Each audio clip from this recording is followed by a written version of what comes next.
fight you. But you don't have the courage. You're a real crumb bum. Put that on camera. You're a creep. Get away from me. Well, sir, I'm on the public street. I should be authorized to be here. I'll break it over your head. I'll break it over your head. Get away from me, you crumb. There is a... You're a crumb creep cow. I want to fight you. Why is that?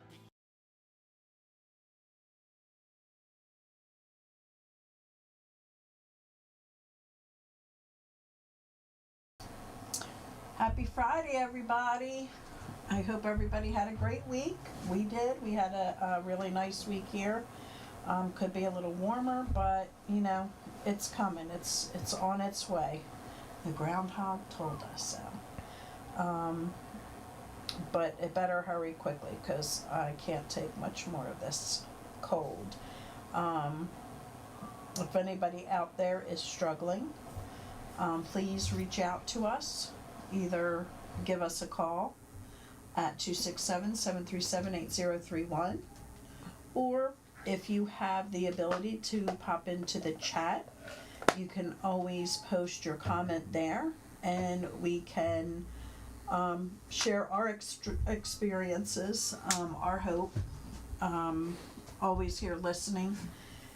And we try to keep up with, you know, what's going on out there, and just different avenues to help someone that is struggling. This is a format of recovery for the families and for those that are struggling with substance use disorder. We are here just to chat recovery and to chat about things we've learned along the way, things that we were taught along the way, and just sharing our experience. That's what we're here for. So with that, do you have anything to add, Pappy? Negative. I know somebody was just asking, what is kitty? And I don't know what that is. I was curious. Some are saying that it is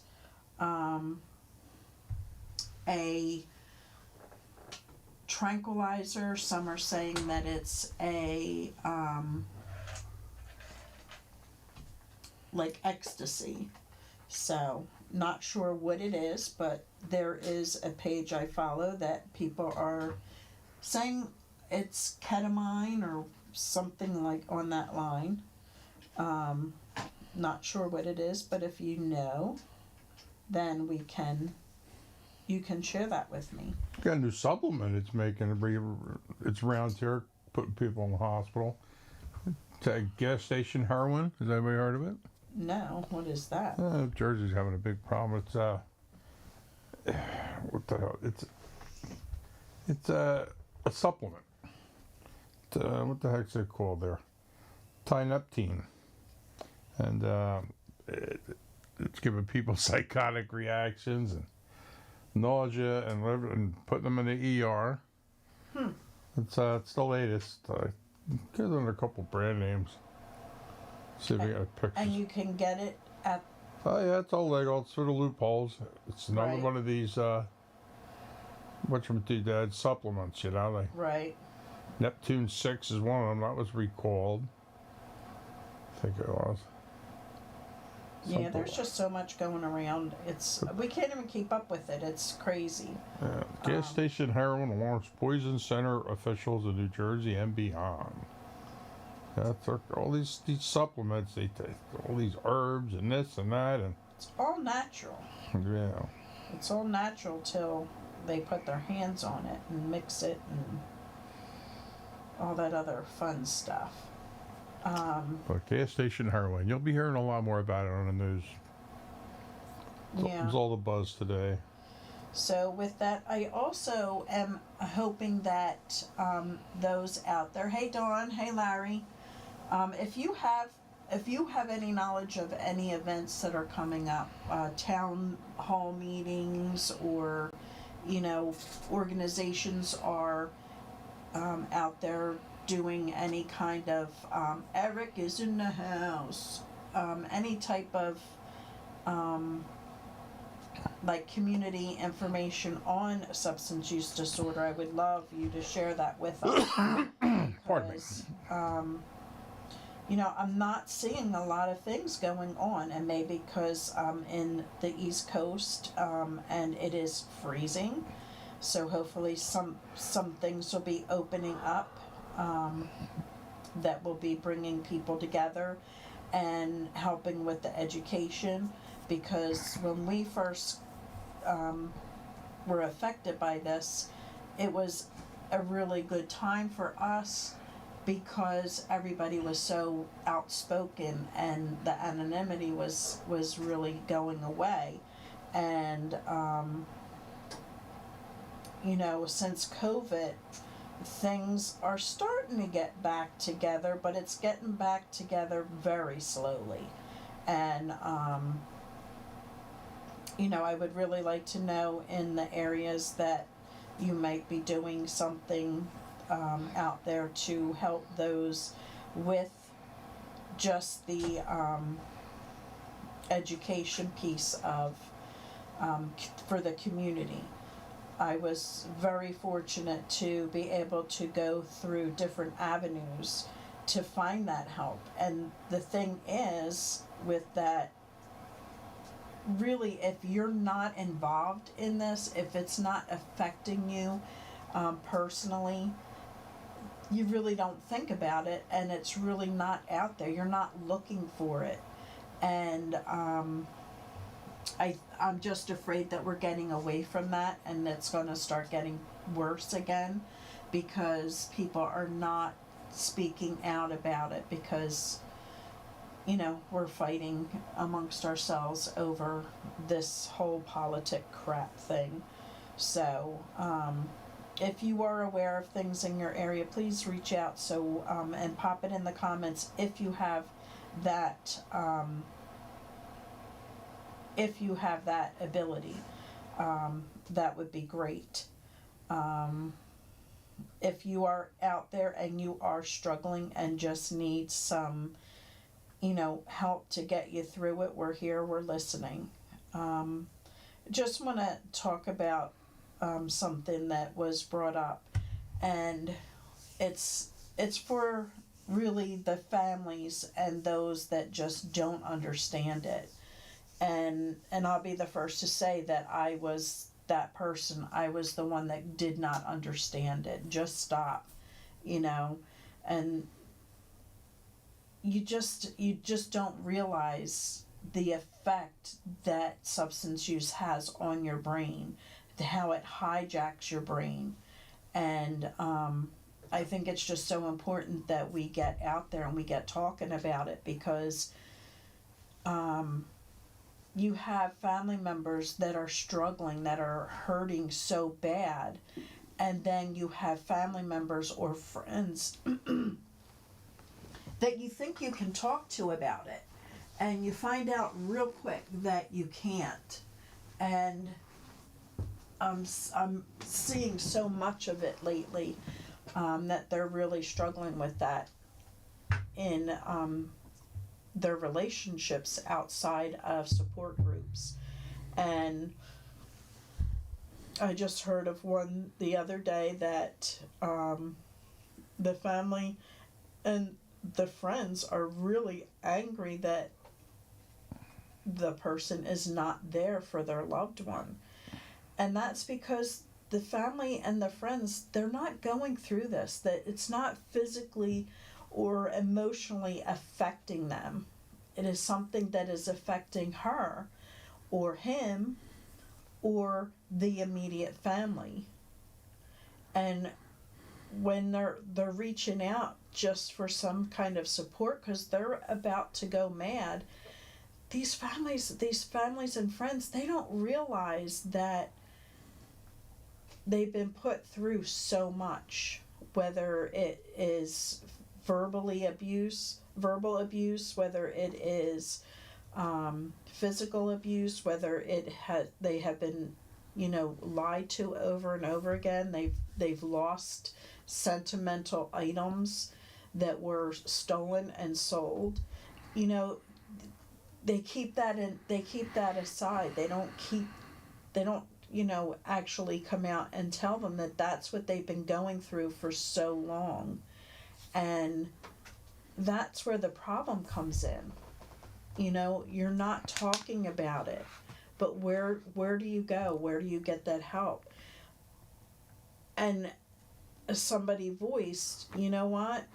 You let them know until you get the education, until you read up on it, until you get the facts on substance use disorder, you have no business telling me what I should be feeling, what I should be doing. And and that's where it lies. And know that, okay, that's their feeling. So, you can't go to them. You can't, rely on them to be that person that'll help you through a difficult moment with this. So that's where the support comes in, from people that have gone through it. The people are going through it. Hey, Barb. It's so important for them to see that there is somebody that they can come and talk to. There is somebody that has gone through it. There is somebody that lived the life that you're going through. And keep your family and your friends just as what they are, family and friends. These are the people that you need to find that downtime, that time to just be yourself and just take a break from all of the craziness that comes from substance use. I can't even begin to tell you if you're not in it, or you are somebody that's out there and you're struggling with it, but your family just can't do it anymore. They can't watch the craziness. They can't live in a household that is just so full of chaos that they have to step back. They have to provide you a choice to live with them or to live the life you've grown accustomed to. They're not telling you that you can't be part of the family, you can't not be with them. They're telling you you cannot be here while you are using, while you are high, while you are active. They want to see you do well. They want to see you get the help that is so desperately needed with this, because this is not something, and a handful of people may be able to do it on their own. It's that handful of people that can stop, that can do what they need to do. They find other outlets, whether it's church, whether it's working out, whether it's going to just support meetings, or just doing something, knitting or whatever it is that takes their mind off of that, and having the willingness to stop. And there's just so many people that they don't understand it, and it's so important that you find sorry, I hope you can hear me. You just need to find that support system, and it doesn't matter what support system you go to. You want to go to your church and talk to the people in your church about it. More than likely, there's people in there going through it, and if you happen to overhear somebody at your workplace, that's going through the same thing, that's support. That's somebody that's there, that's going through it, and that understands you. Your support meetings that are out there, you have so many. You have Celebrate Recovery, you have Nar-Anon, Al-Anon. For your children, there's Alateen, Naratine. There's so many. If you check out Smart Recovery, I highly suggest checking out Smart Recovery because it is so helpful. Of all the things that I did take certifications in, I find Smart Recovery to be the best for me. And that doesn't mean that Naranon isn't going to be the best for you. It's a matter of trying out the different meetings that are out there, the different support out there that helps you through the most difficult times of your life. And with this substance use disorder, let me tell you, there are some very difficult days. And finding out that you can't just tell somebody to stop, telling somebody just, I don't know why you're doing this. They don't. They're sick and they need the support. But they need the support from like people. They need the support from those that are out there, working a program, doing what they need to do to get another day under their belt, to hopefully find that person that understands exactly what it is that they're going through. That's who's going to help the person that is struggling. But also, it's not going to help them until they're ready for the help.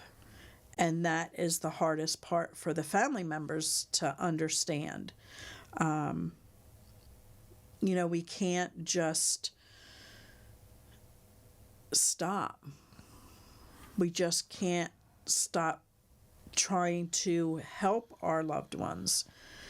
But helping them doesn't mean that you have to keep them in the home, that you have to keep feeding them, that you have to keep, doing everything for them. They have to learn how to live life out there without, us nagging and bitching and moaning. And that's what we tend to do, where you get out to these support meetings and they help you understand what you're going through, what your loved one's going through.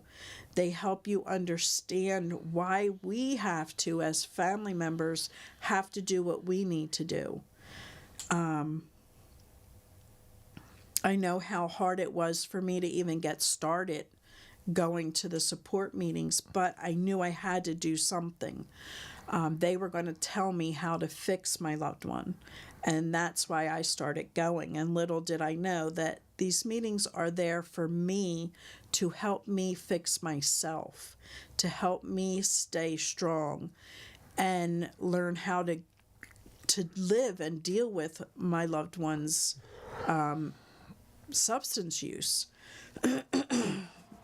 And sometimes without us even realizing it, we get in the way of the recovery. That can very easily happen. And I'm always looking for somebody to tell us how to fix somebody. It's not always the case. Yep. It's up to the individual to decide they want to be fixed, first of all, and to go after their own recovery on their terms because they want it, not because we want it, not because the courts want it. Because they want it, because they've gotten sick and tired of being sick and tired. And it's not until they come to that reality that it's going to become effective for you. She's bailing out on me. yes, I'm leaving. But, yeah, that's all I really got new going on. I mean, I did bring up that gas station heroin. It's something to look up. I mean, and look into. Make sure, you're not seeing it show up, in your loved ones' belongings and all. To say, oh, it's just a supplement. You gotta watch them supplements. Not big on that kratom. A lot of problems with kratom out there for a lot of people.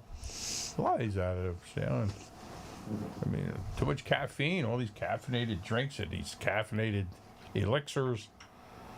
I mean, causes heart palpitations and everything. So just because something's over the counter and available at the gas station on the counter, it doesn't mean it's safe. Right. That's all I'm trying to say. And it doesn't mean that you could take it with other medications that you may already be on that may be affecting you and causing those euphoric feelings because it's playing off the other drug that you're maybe taking. Yeah, you got to watch a lot of these herbal remedies and all. They react with your prescribed medication. Yeah. And it can affect their effectiveness. It can give crazy side effects with reactivity with each other. I mean, it's so dangerous how we've become with these things that people just take it for granted. Well, it's got to be safe. No, it doesn't. They find loophole after loophole after loophole That's to awesome, put these Barb. things out there. Barb's going to meetings now, and she has been started talking to somebody that she thinks she's going to ask to be the sponsor. That's also because, it doesn't happen right away, till you find somebody that clicks for you. And you'll know when you talk to that person and find them. And you have to remember that these people that are in these meetings, it's supposed to be a safe place for you to go and be able to discuss what's going on. I mean, we go into our meetings and some of the things that come out of a family member's mouth, a boyfriend, a girlfriend, a friend, is, unbelievable. However, it's nothing that we haven't thought ourselves at different times of our loved ones' addictions, because we just can't bring ourselves to say it out loud because it just sounds so harsh. And that's the gist of these meetings. It's get it out, get what is on your chest, because guarantee 5 people in that meeting have gone through the same thing and have said it or have thought it. And they may have a suggestion that might be able to help you through that. And that's what this is about. You're supposed to keep your stuff in the meetings, don't go out and talk about it. It's something that is very important because you need a safe place to talk about this. You need a safe place to, just... Yeah, the break room and work is probably not the safe place to talk about because somebody's going to things like overhear this. it. And somebody's going to overhear it. Somebody's going to say something to the wrong person and so forth. Where, like Lori says, I mean, the meeting, that's your safe place. It's where you can be truthful and people can see through you if you're lying. And you're not going to shock nobody. That's one thing I always tell people the first time in a family group meeting. You're not going to shock no one here. We've heard so many stories, and the more other stories you hear, the more common you're going to see your problem is. But a lot of other people have. You're not in it alone. A lot of similarities in all the stories and the fabrications and the behaviors. I mean, it's hard to shock us. It really is. I mean, we've heard so much over the years, and and so much of them are so similar in nature. The stealing, the lying, the deceit. I mean, it comes with the territory.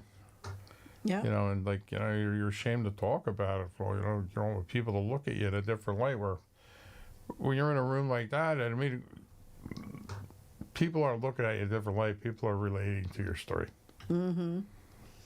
And God willing, by next month, our loved one will have 8 years under their belt. And, that's not to say tomorrow that could change. And we've been going to our meeting for 8 years. And, it's We're there because we know that tomorrow could change. We're there to give back to those people that had given to us. I know when I first started going to these meetings and I walked in and these people are like, throw your kid out, throw your husband out, throw your wife. They're all saying, and I'm like, these people are freaking ridiculous. Like, who the hell are they to tell us to throw somebody out that we love, that we're scared we're going to lose? And, you know, you keep going back and then you hear that that's not what they're saying. They're saying, you know, try different approaches. Give them choices. If they're not willing to choose the rules of the household, then they choose to live the life they've grown accustomed to and not under your roof. And that's fine. And it's going to be the hardest thing that a family member is going to have to do, a spouse. You know, and I really say for the spouses, it's so difficult because they rely on the spouse to help with the mortgage, the rent, the car payment, the electricity, you know, the utilities, childcare. They depend on that. However, it's your sanity that you have to be careful of. It's how you get beat down by all of this, worrying about everything. And that's why it's so important to go to these meetings and understand that there is somebody out there that's going through the same thing, that needs to find the help for themselves, to keep yourself healthy enough that when your loved one is ready, you are ready and healthy enough to help them. That doesn't mean, you know, paying for it or, you know, moving them back into the house. That means, you know, being there for them and supporting them emotionally and, you know, helping them go through the steps of change. And does that mean that they're never going to pick up again? No, that just means for now they're willing to get the help they need, and we can only pray that, you know, they are one and doners. But for the most part, there's not a heck of a lot of one and doners out there. That's the one thing that we have to try and understand, because I know that was me. Like, oh, they got the help they needed and that'll be it, and that wasn't the case. And trying to figure that out is so difficult. You know, and so many people are at a loss. Where do we go? What do we do? And when you get to these support meetings, you realize that you're in the right place. You're learning how to help yourself, to keep yourself strong enough, and to even learn how to talk to your loved one to help them see the importance of the program that they may be following, whichever program that may be. It doesn't matter, just being part of a group that's going through the same thing is so important to everybody. It's, you know, scary out there when you're dealing with people that just don't get it, that they just don't understand. And finding that like person is probably your best bet. And finding somebody that you can share some of the deepest secrets to is scary. But that's part of the program. It's part of being comfortable, of being uncomfortable. And if you don't feel that that person's the right person for you, then move on. There's other people out there. And just like our loved ones that find themselves sponsors or get the phone list. We have that ability too. Anybody's, I put it out there. I put my number out there. Call me. I'll be the first one to be there for you. I may not have your answer, but I'll share my experience and what I've learned over the 8 years that I've been in this. And it's been a lot longer than that because it goes back to family members, my father, and so many people that I grew up with suffer from this. And a lot of them are in recovery, and a lot of them didn't make it. And that's the hardest thing, knowing that there's that possibility they're not going to make it. So seriously, you have to find somebody that you can, share those things. And if you don't feel you can share in the group with a sponsor, the deepest, darkest, then I suggest getting a therapist where, they can help you deal with that deepest, darkest feeling that's causing you to possibly pick up and continue with the addiction. But you have to talk to somebody. And baby steps. It's not going to be easy, but it's going to be amazing when you find that right person.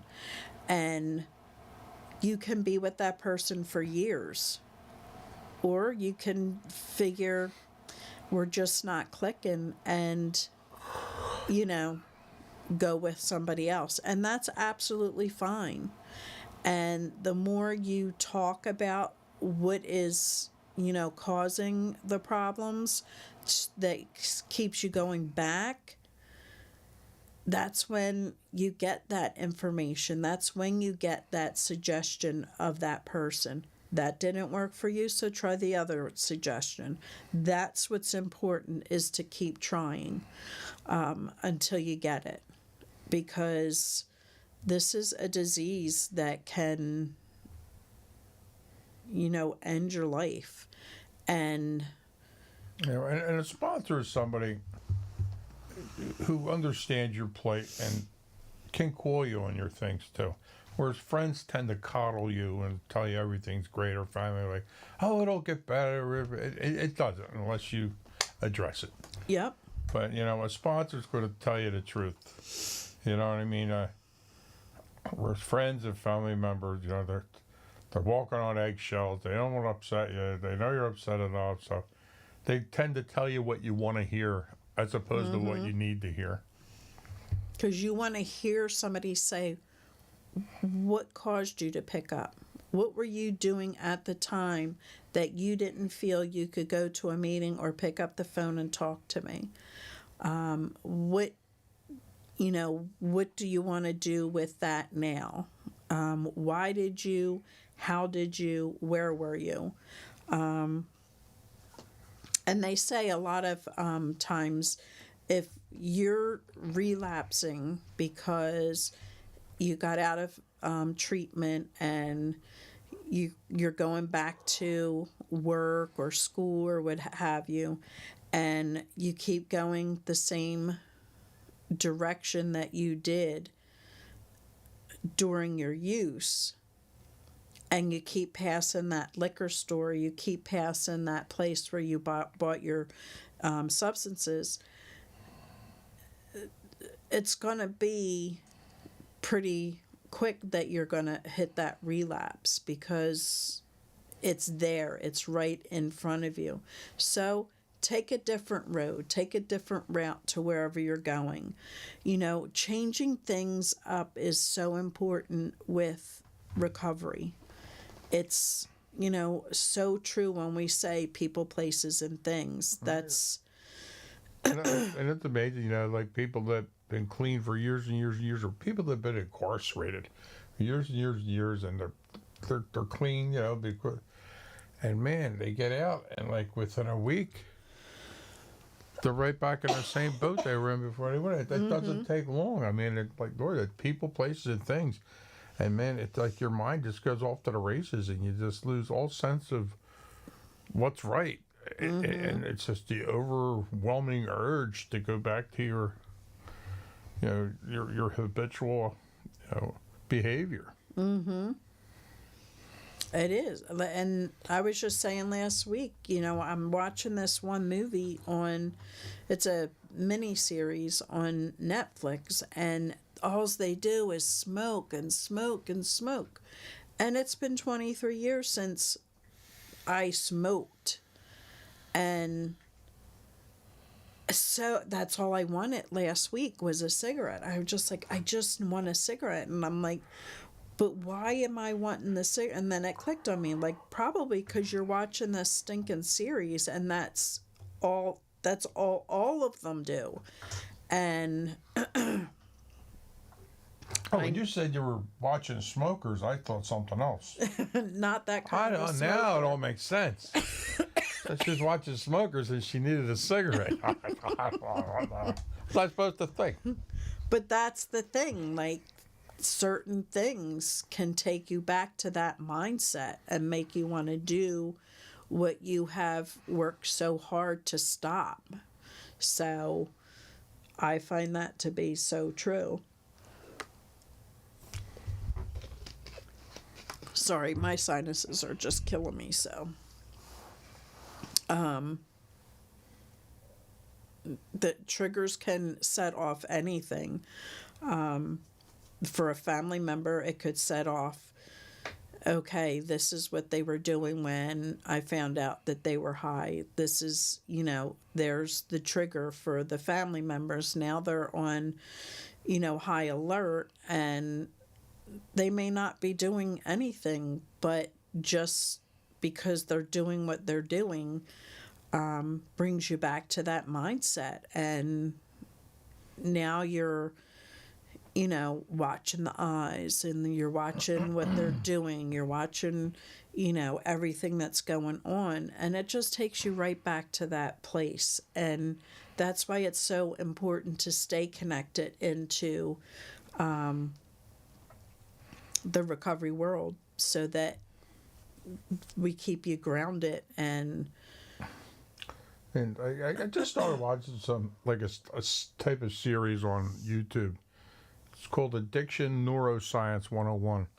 It's been out for quite a few years, or like 5 years ago. This stuff here, and I'll tell you, some really interesting stuff. It talks the clinical end of addiction, which really fascinates me a lot. So it might be something one of you might want to check out. When you're sitting around all night thinking something to do. It's Addiction Neuroscience 101 on YouTube. Appears they got a bunch of videos, I believe. I just started watching the one, and I for the short time I was watching, I found it very fascinating and very educating. yeah, I think Bob had mentioned that one of our meetings. Yeah, it might be like that same Yeah. that series, that one we watched. Yeah. But just getting the education out there, just learning the brain end of it and why they can't stop.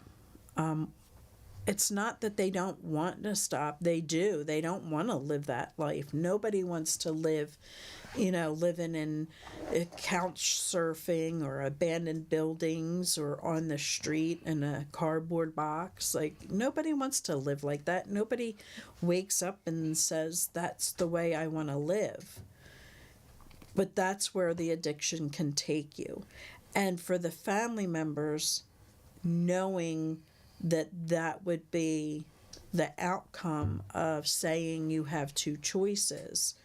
And I'm not going to say that that's going to cause them to come home and get treatment and stay clean for the rest of their lives. That just means, like, you have set your boundary. You can't live like that anymore. And that's the boundary you set for yourself and for your family. It's important that you stick to that, because when they're calling, they're like, it's snowing out, I'm freezing, I don't have this, I don't have that, and I want to come home. Okay.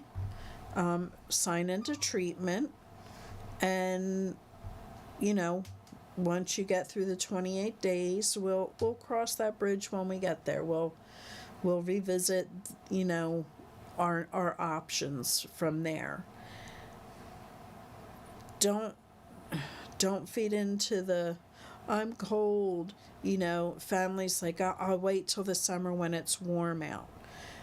Well, you can lose a lot by that point, and that just keeps them deeper into their use. And I'm not going to say that giving them the option of leaving because they're not ready for the withdrawal symptoms. And that's what it comes down to. It's not like they're enjoying it, they're not having fun. They just do not want to feel the withdrawal, which can be so painful for some, especially for those that have been in it for a while. That can be very painful for them. And who wants to go through pain like that? Nobody does. But we have to remind them that it's just temporary. Yeah, you're going to feel like you want to die. But after day maybe 5, you're going to start feeling much better. And it takes a long time. It doesn't take, it may be 28 days for you to get the chemical out of your system. It's the behavior that now has to be taken care of. It's that needs that extra time to heal. And you're in the recovery process, you're in treatment, you're doing the same thing every single day with the same people, with the same, you're hearing the same things over and over again, which is recovery. That, it's repetitiveness. It's reteaching your brain, rewiring your brain to do something constantly, and just making that brain work for your, better health. It's 28 days is not enough time to do that. You need at least 90 days to retrain that brain. And 28 days, you're out of treatment. And I'm not going to say that, you're going to get it in a recovery house, but you're going to be more likely to succeed in a recovery house if you follow the program, if you want to get better. If you are sick and tired of being sick and tired, you will put in the work and move forward. And to follow the program, that's the key word. Not to rewrite and make your own program, which so many people do. They know better. Mm-hmm. And it's a very dangerous angle to take. Mm-hmm. I mean, things are the way they are for a reason, and you should really try working that program first, mm-hmm. instead of trying to make your own program, because you're going to make your own program that's easier for you to follow and make things more convenient for you. Mm-hmm. And that's not always a good thing to do. Mm-mm. Takes work. Like to say, it works if you work it. Yeah. Work it, you're worth it. It's so true. It's amazing when you get that to that point where you're strong enough and you can do that, and just work towards it. And then giving back and doing for someone else what was done for you. It's so rewarding when you're there. And Eric, I'm glad you're feeling better. I'm glad you came to hang out with us tonight. Did he have the grip? No, I think he was. I think he had. Nope. No medical disclosures here. That's it. That's his story if he wants to tell it. I think it was a bad burrito. Okay. We know how that works, don't we? Yeah. Barb, love you. Glad you popped in. Hey, thanks for joining us. Yes, I know you get up early to make the coffee. I'll get up early every morning now too. It's killing me. It's killing me. I can't do it. No, I popped in the shower. I'm like, as soon as this is over, I'm going to bed. This getting up early stuff is for old people. I'm not ready to be old yet. I'm not a morning person. I'm just not with it. I'm just in another world. I brush my teeth at Lori's Preparation H. I think my gums are receding. Yeah. Nutcase. But yeah, if you guys out there have any suggestions, feel free to call in or pop in the comments. What worked best for you, because I only know it from the family side, and I know it from talking to those that are out there that are struggling, those that are in recovery, and that's just, me talking to them and hearing them and listening to them. Look forward to seeing a lot of you tomorrow. Tomorrow, the big dance.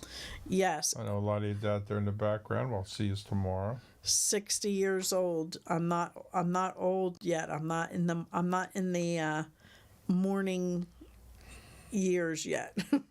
I still want to stay in bed till like I'm a teenager. I don't like this early morning stuff. I don't know how you do it. Nope. And I'm just getting used to it because he just started getting back up at the crack ass of dawn. And I'm not liking it. It's definitely a learning curve again. Yes. I got spoiled. I got to start going to bed. I got to stop playing this Monopoly game because it keeps me up all night. Damn thing. I'm going to need Monopoly's Anonymous because it keeps me up all night. So. They do have. They actually do have meetings for people with gaming addictions. Yeah. It's a big problem right now. People don't realize just this gaming, these online games, people just become so immersed in them and addicted to them. I mean, they don't sleep, they don't eat, they're not going to work, they're like playing these. They're actually wearing games. Depends because they don't want to get up and go to the bathroom. I'm like, oh my God, like I can't even imagine. I used to do that at the buffets. Yeah. I never told you. I just disclosed. Yeah. But imagine just being addicted with all these online games, and you just become so obsessed with it. Mm-hmm. It changes your whole life, like it just like a substance use disorder. It is, and I get pissed off because people are so ahead of me because they're paying for it. I refuse to pay. You ain't getting none of my money for a sticker or more dice. No way. Sorry, it ain't happening. Wow, it's crazy. But it's really pissing me off that they're so far ahead. And if I have a feeling that I'm going to push that $1.99 for 50 dice, that's when I delete the program, the game. You're playing that goofy Monopoly. Go up in the attic and get that mystery date game out and play that with your friends. Yeah. Mystery Day. I'm gonna be. Like, I bet Eric's singing it now. Yeah. I remember that song. I remember that commercial. I bet you he's tapping his toes. Mystery Day. That's great to have a friend your own age. Yeah. Yes. And yes, tomorrow is the dance. This is, I think, our third. This is our third Valentine's. Last year we couldn't get the Valentine date, so we did it in March, and we did St. Patty's Day, a sober St. Patty's Day, and we went back to February, so we couldn't get the date for Valentine's weekend, so we had to move it to this week. So I am looking forward to that. Jackson's gonna go again. She's going to tear up the floor, and Lane is coming this year, so can't wait to see what that is like. But he's got a little suit, so I'm looking forward to him dancing around the dance floor. And hopefully we'll be able to, make some money and help somebody out there that is needing help with some of the smaller things, because we don't make that all that much. This is strictly so that we can show people in early recovery that life doesn't have to stop because you're not drinking or drugging. And it's a lot of networking. It's a lot of old friends all getting together, and it's something everybody looks forward to. It's nice. So it's a nice event. I mean, where everybody's on the same page. Yes. It's not like you're at a wedding and everybody's drinking around you and pounding and you can't. Right. And you're like, oh God, I feel so out of place. Here, nobody's drinking, so you feel right in place. Yeah. Larry nice. says, if I wear Depends, I can stay on the dance floor all night. There you go. You spend more time in the kissing booth with all those pee breaks. Yeah. I don't think anybody would be dancing with you, but if you think Depends will keep you on that dance floor, all power to you there, bub. But no, I'm looking forward to it. It's always a good time there. You just connect with people that you haven't seen since the last dance, or even longer, depending. And the more we have the dances, different people are coming as well. So it's a good time. And all I can think about is Depends now. I think about all them idiots at Times Square wearing Depends and all that merriment. How are you having a good time out there? If you got to wear a diaper. yeah. And out there drinking and carousing and... Oh, it's hideous. Yes, I can wear light colored pants. Talking about light colored pants, the NBA, baseball, they're having a problem with the new uniforms. Nike making them more flexible and sheer, and apparently they're a little translucent. And there's some exposure going on. We'll be very delicate with it here, Oh, it's hidden behind the cup. Don't worry There's about a lot of controversy, more than meets the eye. Especially, my God, I suppose it's raining. I don't even want to think about it. Okay, so I can start watching baseball. I don't know. They're trying to come up with a fix. They have to wear petticoats or something under there. Yeah. Something. Like a liner. The football players where they tuck the towels in the back of their pants. I don't know.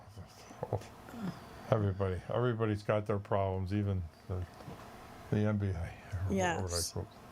So does anybody out there have any suggestions for family members that are being treated unkindly because of a loved one's MLB, I'm saying NBA. Right? National Baseball League. NBL? I don't know. What is it? Major League Baseball. Major League Baseball. But why does it... MLB. MLB. I'm saying NBA. Not to be confused with the NBA. Remember, I'm not a very athletic person, but I am an athletic supporter. Yes. I'll leave it at that. I'm too busy trying to remember all the acronyms in recovery, let alone Exactly. sports and everything else. And all the way we're supposed to change our language for those people that are struggling with substance use. And It's just so That weird. woman that smashed into me a month ago, that I can't call her a rotten whore anymore. I did. Tell her she was a person with a substance use disorder that was under the influence at the time. Bitch. So what's going on out there, guys? Give us something to talk about. Anything. Dead air. Okay, come up with some jokes. I don't care.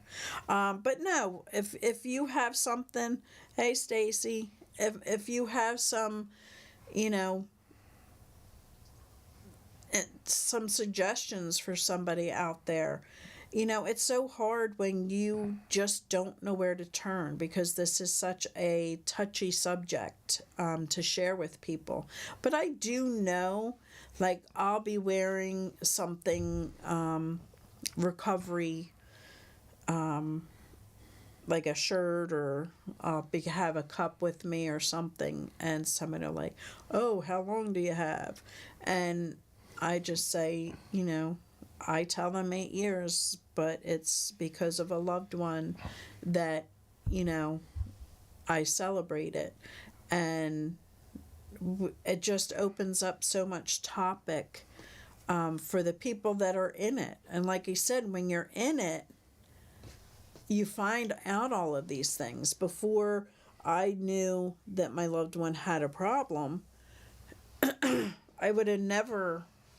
Oh, look, there's a town hall meeting on this, substance use.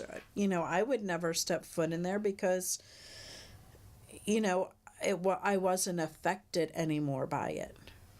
Where, you know, once it hits home, then you have to, you know, dig your feet in it and try and figure out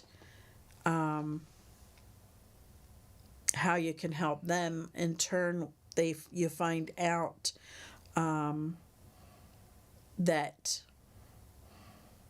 we have to fix ourselves, and that is the most important thing, is keeping yourself well enough to help them when they're ready. And you know, just don't discuss it with people that just don't understand it. And just don't want to learn to understand it. That's the clincher right there. They just don't. I know I was that person. It's advice we give out quite frequently at our family support group, you know, where you can't discuss this with your best friend if they don't understand addiction. What's the sense? Mm-hmm. I mean, they're just going to have their own opinion of addiction without really understanding addiction or family. Mm-hmm. I mean, so... Well, they're losers, you know. It's just... you've been coddling that kid for a year. Uh-huh. Just throw them out. It's just... it's just... Until you're in it, you just don't get it. You really don't get it. And that is so hard to teach somebody. You know, I try to be open with the things that I've learned over the years. And you know, I was reading a thing today about Philadelphia cracking a whip on Kensington now. From what I read, it sounds like they're going to be locking people up for everything. Mm-hmm. And they're going to give them a choice of incarceration or 6 months of rehabilitation. How are they pulling this off? Who the hell is paying for 6 months exactly of rehab for these people? What insurance? Exactly. I know the city ain't footing the bill on it. Mm-hmm. So the new mayor of Philadelphia, I guess we're going to try to arrest our way out of this. Stacy, congratulations on 8 years without your drug of choice. Very good. Maybe talk about the world today has affected so many with addiction. Stress, the confusion of how 2024 is. You know, we discussed that a lot, especially right after COVID, how many people were affected by substance use disorder. Sadly, the worst is probably yet to come. I mean, most people don't realize that we're on the precipice of like World War III right here, and yeah, American people will not be able to handle something like that. It's very scary times. I don't think a lot of people realize what's going on right now, how scary it is, where all these countries just despise us. Yeah. And they despise us because of all of our freedoms we have. Or really, what is, they're jealous of us. And a lot of scary things are going down. I mean, you know, you watch the news. I don't have to tell you all this conquering our other countries and all. It's like, man never gets beyond that. If you notice, no matter how civilized we get and how technologically advanced, we still go to our primal things that we just want what other people have. Right. You know what I mean? Like countries want what other countries have. Like, and scary times. A lot going on now. And I'm not going to get political or anything, but it's truth of fact of what's going on. And all these countries taking over each other and other countries, and the people are suffering. And look at 9/11, how this country came together. Came together, man. We were standing strong Everybody flying American flags and so everywhere. proud of our country. And like, yeah, that's the truth. And to see the tattered flags now that just were never taken down since 9/11, Yeah, we're off. and how we have just become So so divided. divided. And you it's right in know. our, remember, it's in our preamble, whatever we call it, united we stand, divided we fall. And that's what all these countries wanted. They love it that we become so divided. You know, because now we're becoming our own worst enemy. Yep. And it's making us weaker and appear weaker. Whereas these third world countries, they're just taking advantage of it. I mean, why do you think China's sending all this fentanyl into this country? It's making us weaker as a country.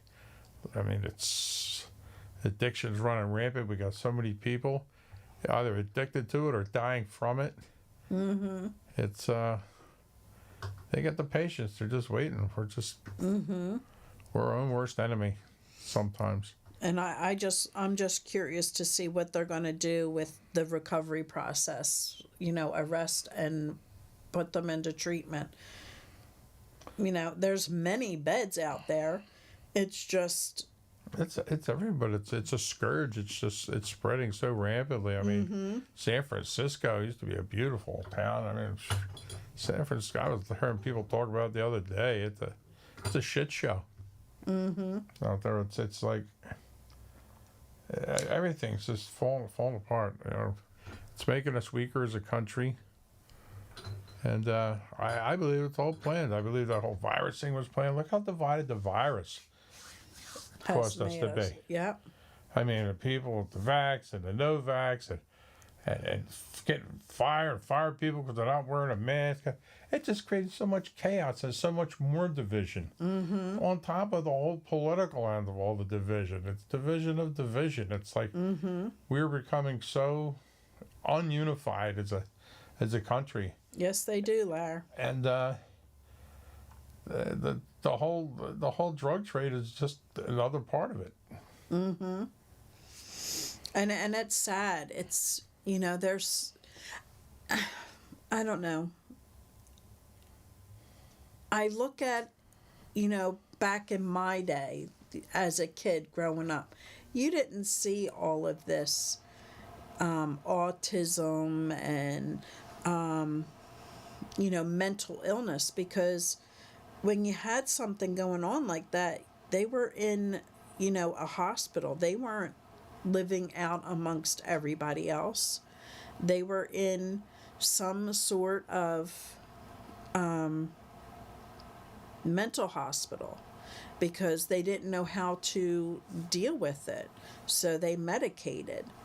And then they, you know, with the wrath of all these people being abused and drugged, they opened the doors and said, there you go, you're free. And without any help, without any guidance. And a lot of them became homeless. Pardon me. And where are you going? I got a date. Yeah, more paperwork. They became homeless, and life just wasn't the way we were used to. And I'm all for having somebody with some sort of disability out there able to work and join society. But the problem with that is the mental illness.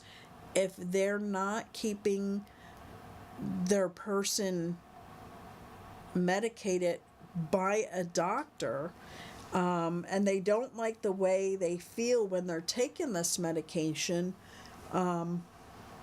we have a problem then. We have people that are causing all kinds of abuse with families, neighbors. It's just sad today where we're at with all of this mental illness and not the help that they need. And so many of these therapists and all, they're still not meeting in person. They're still meeting like telehealth. They're still doing virtual meetings, and it's just, you have to have that connection with the person. When we went back to in-person meetings, it felt so much better. Maybe because it got me out of the house, I don't know, but it just felt so much better just being one-on-one. And now we're getting back into the hugging, and now they're, oh, COVID's going, like, you know what? Stop. We need to have connection with people.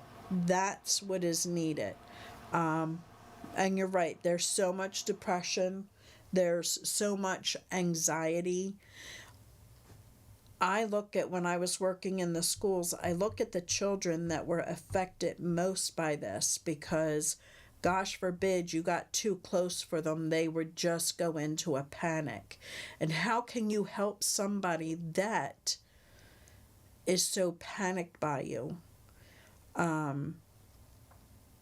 We're going to have to deal with this as they grow older if it's not being addressed and taken care of. I can't even imagine how much worse this can get for our country with all of this fear that has been instilled in us. And I can only hope and I can only pray that our mental health improves a great deal and we get the help that is needed. And well, welcome back, Barb. How do we do that? We have to be there for each other. And that's why, being with people is so important, because that connection is so needed. We need to be there for each other. We need to reach out when we see somebody struggling, when we see somebody that just kind of disappears and isn't there anymore. Where are they? We need to reach out to see what's going on. Are you okay? And when they say, oh yeah, I'm okay. Well, no, I'm seeing a problem because you're not out, you're not about, you're not talking, you're not socializing. What can I do? I'm here for you. That's what we need. That's what we need. People get so busy in our lives. You know what? We didn't have all this organized sports, when we were growing up. It was, you went out, you rode your bikes, you played basketball, after school or with your buddies. You played football with your buddies. Some people did the sport thing, but it wasn't so much this today. You knew where everybody was by where the bikes were piled up. You could leave your bike laying down and nobody touched it. That's the most important thing, is connection. And I'm seeing so much less connection. And it's funny because you never saw the kids riding bikes and hanging out anymore. And then COVID came, so now we have to be separated. And now we see families out for bike rides. We see, kids coming together, not like they were supposed to, but, riding bikes and playing basketball and playing football and doing the things that we were so used to doing way back when. But now now that we're being told we have to stay in our houses, we can't go out and socialize.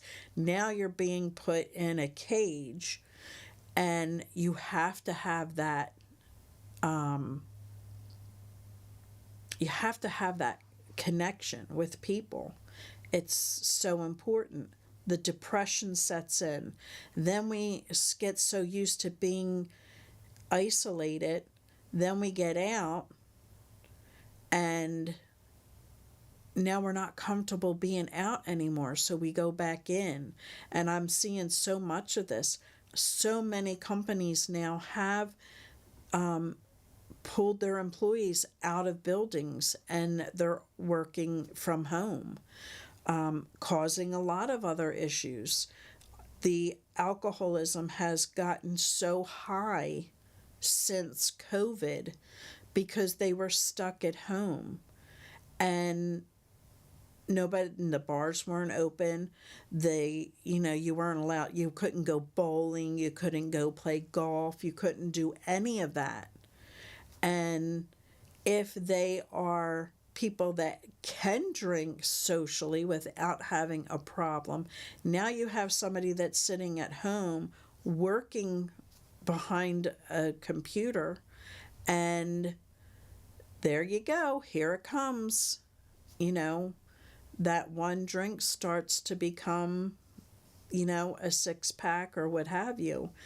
And COVID has caused a lot of this, and we need to get back to connection. Barb says, my stepdaughter has been gone 7 years and lives in Frankfurt, and her daughter hasn't seen her since then, and she turned 16 on Sunday. And that's sad. That's something that people don't understand. How can you leave your child for drugs? And it happens so many times. It happens so often because your brain is being hijacked from these drugs today. They're not the drugs of yesteryear. They're not the drugs that, you could take and stop and just use recreational. These are drugs that literally hijack your brain. They change your whole chemistry, and some of them can't come back from it. And they love their children. However, their whole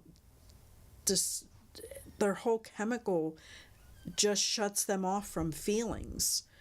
And it's not something that a normal person that is not struggling with addiction can deal with. This is something that the chemical in that drug is changing their perception of who they're supposed to be and what they're supposed to be doing. And this is where we have to, pray and hope that our loved ones sees a different path and wants to get back with their children. And I'm not saying that there's no love for their children, because there is deep down inside, but their brain's just so hijacked and has shut them off from feelings, from common sense. So, there's the connection's not there. As much as they want it to be, they've just become different people. And I hope one day that she, decides I want to be, with my family and I want to get better and seeks out that treatment. But, you can only chase them for so long until you just get crazy yourself and you have to start taking care of yourself. And all you can do is be there for the children and help them understand what addiction is. Because as much as you are so angry at that person, the children need to know that it's an illness, because God forbid they get better. You don't want to poison them towards them, because they're already poisoned enough. But let them know that they still think about them, they're still loved. Their brain just doesn't know how to bring them back to what is normal, because they're not normal anymore. Their brain is, just being driven by the drug. And just let them know that they're loved and that you're there for them and you'll always be there for them. It's just the only thing we can do. Barb says, I was into alcohol, but no better than a drug addict. It is a substance, whether it's alcohol or whether it's a drug. It's all mind-altering substances. It's just that the drugs really wipe out that whole brain function of, being connected and being, what we're supposed to be. And, it's sad, but that's what addiction does to you. Takes all the things that are common sense that, you should be doing and, takes you to a different place. And it's a shame. It's, that's what they're going to remember are the photos. And, there is a book, let me see if I can bring it up, for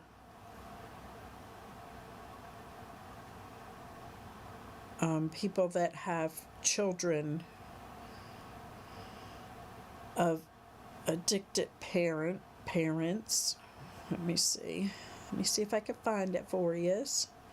And it is a woman that is in recovery herself that is the author of this book, and she wanted to write a book so her children would understand what she was going through while she was struggling with the addiction. Just bear with me while I find it. And it's written kind of like, what is it? Harry Potter, like a Harry Potter type thing. But, Ashley had actually read it, and she said this was something that she would read to her children when they were older to make them understand, what addiction is and what happens in addiction with the loved one. I can't find it. I have to pop that in again. But when I find it, I'll pop it into my page. So if you want to know what it is. Here it is. It's The Queen Who Saved Herself. It is written by Fiona J. Purcell. But it is a book that they do suggest, one of those many books that they have out there. but really good for those that are related to somebody that struggles with addiction and helps them to understand that. So we have less than 15 minutes left. So if somebody wants to ask any questions, call in, pop in the comments, please do. We will share our experience with you. And again, if anybody does have any events that are coming up, please let me know and I can pop it on to my page so that people are aware of it and we can get people out there.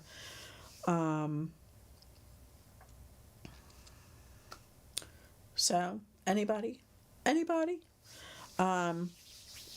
don't know of anything else that's really coming up. I just want to put out there, if you are in the Lower Bucks area, ProAct is another place that you can go to get some family support.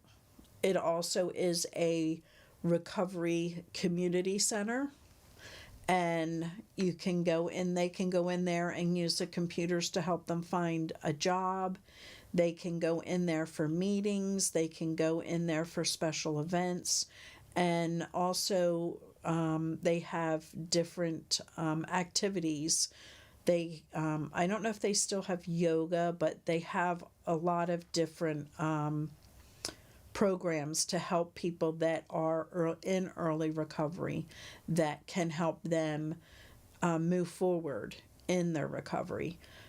Great program. Their family program, I believe, runs Tuesdays and Thursdays, and it's something that is good for those in early recovery. If you don't live in this area, reach out to your drug and alcohol departments and see what they have in your area that could help in the early recovery process.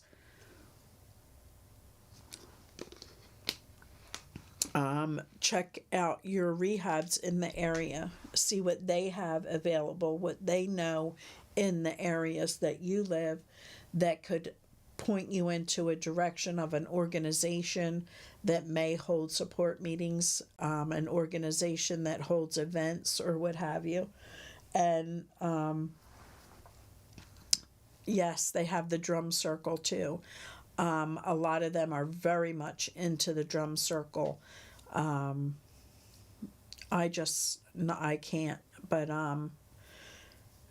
and check your insurance coverage as well. But a lot of organizations will do things for free because they've either lost somebody or they have somebody that struggles with addiction or is in recovery. And that's where I'm at. That's why I do what I'm doing, because I knew where I was at when it first happened in our family.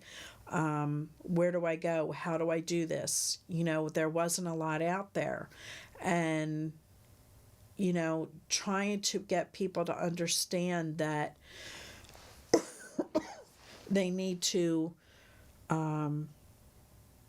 reach out to these different departments and these different rehabs to get all the information that they can on addiction and helping your loved one. Because keeping them home, feeding them, clothing them, giving them money, that's not helping them. It's just keeping them active longer. And I'm not saying to be rude or anything and just cut them off. Just, these are your choices. If you choose to use, I choose not to give you money. If you choose to use, I choose not to, fix you dinner. Like, these are just some of the things. Everything that we've learned growing up, we bathe, we clothe, we feed, we do everything we can for our child. And we keep them safe. Now we have somebody that is struggling with addiction, and now we have to change that whole momentum. And the more we give, the more we do, the longer they're going to be in their addiction. The more we step back and let them do what they're going to do, will be the faster that they're going to seek the help that they need. You know, more so than those that stay out there. Those that stay out there, they're probably struggling with some deep rooted issues. And that's why I always say, you know, when you go into treatment, yes, they've helped you get to release the chemical in your body, but they're not dealing with what's deep down inside. You may have, you know, a counselor, a therapist, what have you, talking to you and keeping you, you know, on the track of your recovery. But when you're not dealing with all that stuff inside of you with a therapist or support, then, you know, that stays in there and festers until you pick up again. And that is the most important thing. We have to really be aware of that and really, you know, look at that and say, what is the best route for me? Is it that I just need, you know, to do the treatment and then, you know, stay close to my meetings and not worry about getting a therapist or anything to deal with what's going on underneath all of this? Or, you know, this is something that I need to work on. I need to take a step further and see if I need additional help. Do I need to see a therapist and just talk it out and get rid of it? Or do I really have some deep issues going on that I may need medications to get me through it on top of therapy? So then you would go to the psychiatrist. And, you know, and this is just off of, you know, the substance use. I don't, you know, I'm not, you know, up on the mental health. That's not something that I can really discuss. I'm not a doctor.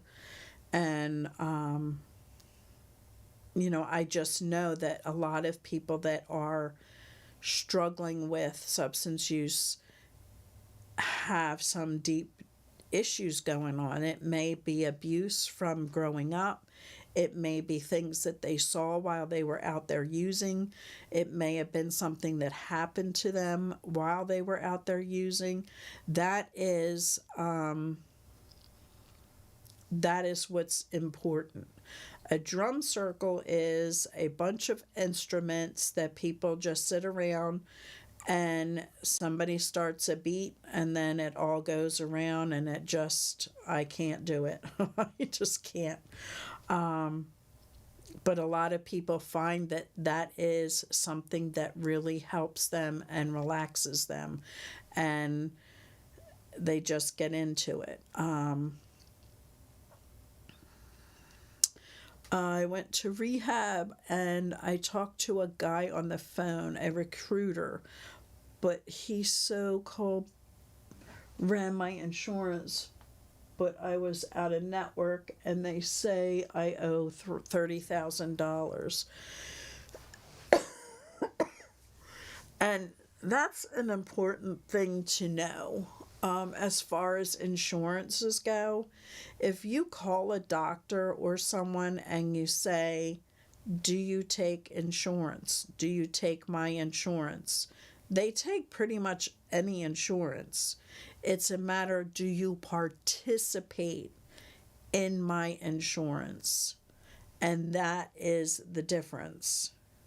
If they're not participating in it, then you're probably out of network and they're going to charge you.